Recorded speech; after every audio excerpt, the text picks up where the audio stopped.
지방직 두 개 다, 그러니까 이관왕이죠. 합격한 직원을 모셨습니다. 지방직 근무를 좀 하다가 이제 관세직, 즉 국가직으로 넘어오게 되셨는데요. 지방직이랑 국가직 둘 다 해본 입장에서 좀 그 차이를 가장 잘 설명을 해 주실 것 같아서 이렇게 모셨습니다. 네, 반갑습니다. 안녕하세요. 네, 자기소개 부탁드립니다. 안녕하세요. 저는 충주에서 시윤이만 반장님과 같이 근무하고 있는 한지연이라고 합니다. 저희는 2020년에 국가직이랑 지방직을 둘 다 붙어서 지금은 국가직을 선택해서 관세 공무원으로 일하고 있습니다. 지금 이 컨텐츠는 강요에 의한 건가요? 강연은 아닙니다. 아니면 위력이거나 아닙니다. 절대 아닙니다. 혹시 이렇게 나서는 게 쉽지 않은데 네. 이렇게 좀 너무 흔쾌히 해주셔가지고 이런 좀 하려는 이런 계기는 어떤 건가요? 하려는 계기는 뭐 별건 없고 그냥 저도 그 공부를 할 때 시윤이만 반장님의 그 컨텐츠들을 보면서 많이 도움을 얻었기 때문에 이 나중에 시윤이만 반장님 유튜브를 보면서 공부하고 있는 수험생 여러분께 도움이 되고 싶어서 출연을 결정하게 됐습니다. 저는 개인적으로 좀 반장님 유튜브 좀 새로 채널 파셨으면 좋겠어요. 워낙 그 재능이 많으셔서 네, 그러면 너무 좋을 것 같습니다. 감사합니다.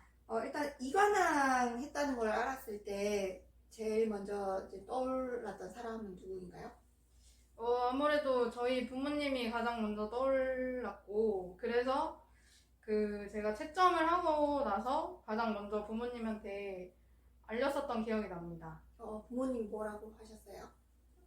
제가 고생한 걸 아셨으니까, 그동안 고생했다, 수고했다, 이런 말씀 해주시더라고요. 그 이관왕을 하는 게 저는 너무 대단해 보이거든요. 왜냐면 저는 이제 좀 턱걸이로 합격을 했기 때문에 이관왕을 할 수 있었던 수험 생활의 공부 꿀팁이 있다면 어떤 게 있을까요?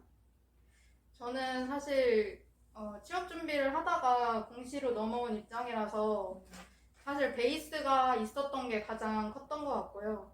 그런데도 베이스가 있었는데도 단기로 이관왕을 할 수 있었던 이유는 제가 메타인지가 좀 좋았다고 생각을 해요. 그러니까 그 메타인지가 뭐냐면 자기가 뭘 잘 알고 자기가 뭘 모르고 이런 거를 아주 잘 알고 있었다고 생각을 하거든요. 그러니까 예를 들어서 저는 국사가 약한 편이어서 고등학교 때부터 국사를 잘 못했어가지고 그래서 국사에 좀 더 시간을 많이 투자하려고 다른 거 공부할 시간을 줄여서 국사에 오히려 시간을 더 많이 투자했고 또 반대로 제가 잘할 수 있는 부분인 영어 독해나 아니면은 저는 사회 과목을 봤었는데 사회 과목에는 뭐 경제 부분들이 좀 있거든요.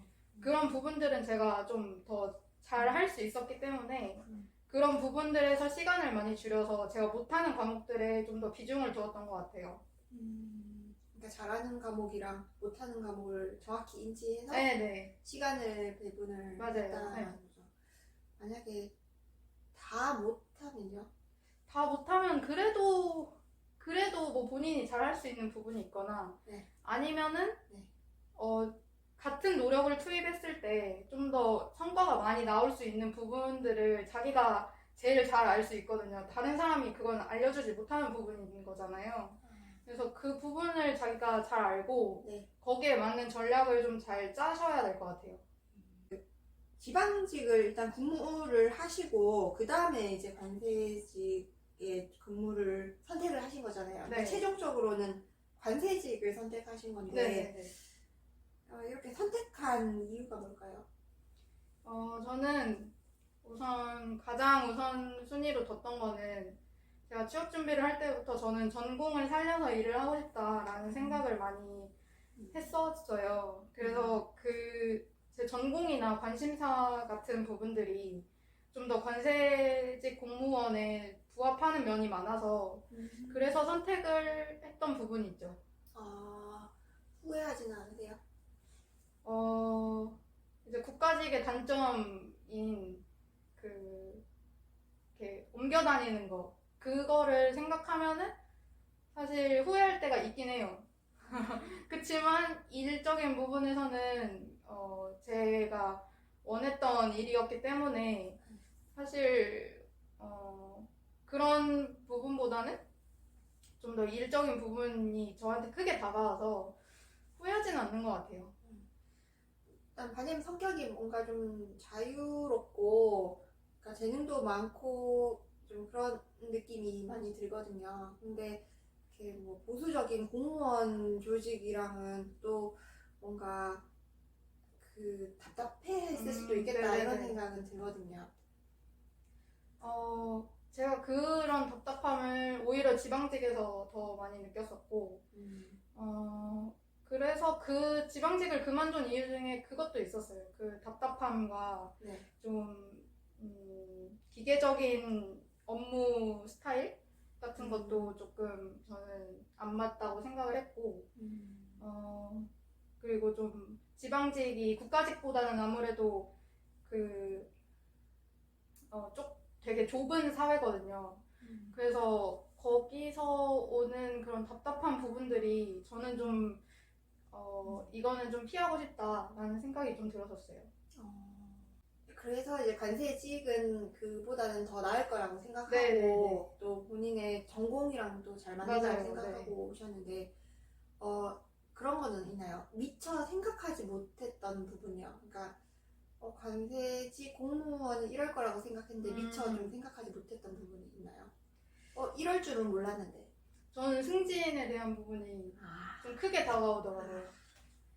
맞아요. 지방직에서는 그런 승진에 대한 부분에서는 그렇게 크게 막 고민을 할 부분이 없었거든요. 뭐 예를 들어서 9급에서 8급 승진을 한다 이러면은 늦어도 2년이면은 그냥 알아서 승진을 해주는 분위기였는데 여기서는 승진 적체가 너무 심해서 제가 만약에 8급으로 승진을 한다 그러면 한 적어도 5년은 걸릴 것 같거든요. 지금 들어오는 사람으로서는.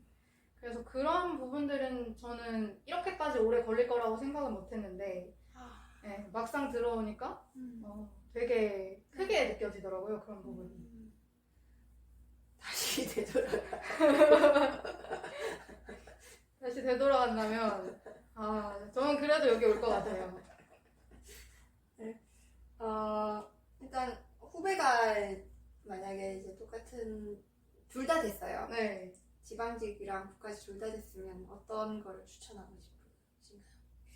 저는 만약에 그런 고민을 하고 있다. 네. 그러면 저는 그 후배한테 네. 우선순위를 가장 먼저 생각을 해보라고 할 것 같아요. 왜냐면 사실 지방직과 국가직의 장단점이 너무 뚜렷하게 갈리다 보니까 자기가 뭘 우선순위에 두냐에 따라서 그 선택을 할 수가 있다고 생각을 하거든요.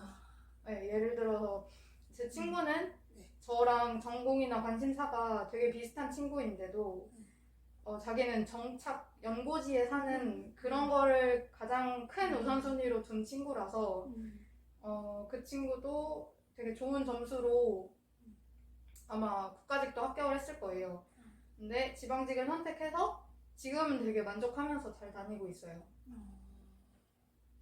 이게 사실 남의 떡이 좀 커 보이긴 한 것 같은데 저의 경우는 국가직만 돼서 그런가 정착의 매력이 너무 커 보이긴 하더라고요. 네. 특히 또 결혼하게 되면 이제 아이를 케어하는데 이제 예를 들어 뭐 내륙지 세관 같은 경우는 세관길이 워낙 이제 멀리 떨어져 있다 보니까 어떻게 약간 주말 부부를 할 수밖에 없는 상황이 되고 네. 이러니까 아이를 케어하는 입장에서는 국가직의 그런 전국 순환 발령이 너무 크게 좀 단점으로 맞아요. 하는 것 같아요. 또 좀 결혼하면 그게 더 크게 느껴지고 결혼하기 전에는 이렇게 전국에 이렇게 배치돼 있다는 게 엄청 뭔가 여행 가는 기분이고 새로운 곳에 가는 그런 호기심도 생기고 맞아요. 나 나중에 뭐 속초 가서 이렇게 좀 한번 일해보고 싶다, 아니면 제주도 가서 일해보고 싶다, 이런 약간 로망을 키우게 되는 부분도 있었거든요. 네네. 확실히 결혼하고 나니까 좀 그 부분이 음. 약간 단점으로 다가오고 그런 것 같습니다. 요즘에 좀 공무원 인기가 좀 떨어졌다는 생각을 많이 하거든요. 네네네. 뭐 경쟁률도 그렇고 코로나 허수가 있다고 뭐 그런 얘기는 좀 하긴 하지만, 좀 일단은 갓 입사한 사람으로서 그 이유는 뭐라고 생각하시나요? 제 생각에는 요새는 아무래도 돈을 벌 수 있는 수단들이 되게 많아졌잖아요. 옛날보다는 온라인으로 돈을 벌 수 있는 기회들도 많아지고, 그리고 아무래도 MZ 세대 같은 경우에는 공무원의 이런 딱딱한 조직 문화에 좀 거부감을 느끼는 사람들도 많아지고, 그러다 보니까 조금 공무원에 대한 인기가 시들해지고 있지 않나 생각이 듭니다. 워낙 초봉이 박봉이고 뭐 투자를 위한 종잣돈 마련이 너무 멀게 느껴지기도 맞아요, 네. 하고요. 그렇다고 해서 이제 그 이후, 그러니까 지금 연금 받는 그런 이제 은퇴자에 비해서 너무 받는 연금도 너무 적어진다고 하니까 네네네.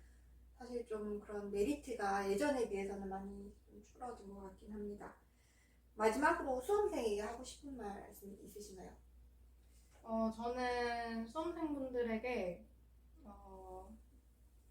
왜 공무원을 하고 싶은지 다시 이게 생각을 잘 해보셨으면 좋겠다는 말씀을 해주고 싶어요. 왜냐면 이게 공무원 시험이라는 게 저는 짧고 굵게 끝내야 된다고 생각을 하거든요. 이게 길어지면 길어질수록 본인 정신 건강에도 안 좋고 그 시간을 낭비하는 것도 너무 아깝잖아요.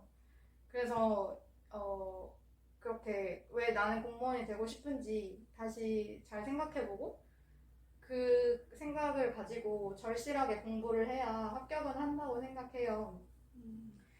그리고 좀 전략을 잘 짜셔서 공부를 하셨으면 좋겠고, 저는 그 아까 말씀드렸던 메타인지라든지 그리고 뭐 계획을 많이 짜서 공부를 하려고 하기도 했고, 그리고 뭐 기출문제는 또 얼마나 풀어야 될지 이런 전략들도 많이 고민을 하면서 공부를 했었거든요. 그래서 유튜브에 보면은 단기로 합격했던 분들, 그런 분들이 팁을 많이 알려주기도 하니까 그런 분들 유튜브 찾아서 많이 참고를 하셔서 전략을 짰으면 좋겠어요. 혹시 그 수험생활 중에 멘탈 관리는 어떻게 하시나요? 저는 멘탈 관리는 일요일에 이렇게 반나절 쉬는 정도로 쉬면서 공부를 했고, 그리고 뭐 심심할 때마다 제가 자주 보는 유튜브들 보면서 그냥 쉬려고 했고, 그리고 저는 뭐 친구를 만나거나 친구랑 연락을 한다거나 이러진 않았어요. 그냥 저 혼자 이렇게 그런 스트레스를 풀려고 했던 것 같아요. 이상 저희 반장님이랑 인터뷰를 마치도록 하겠습니다. 인터뷰 해주셔서 감사합니다. 감사합니다.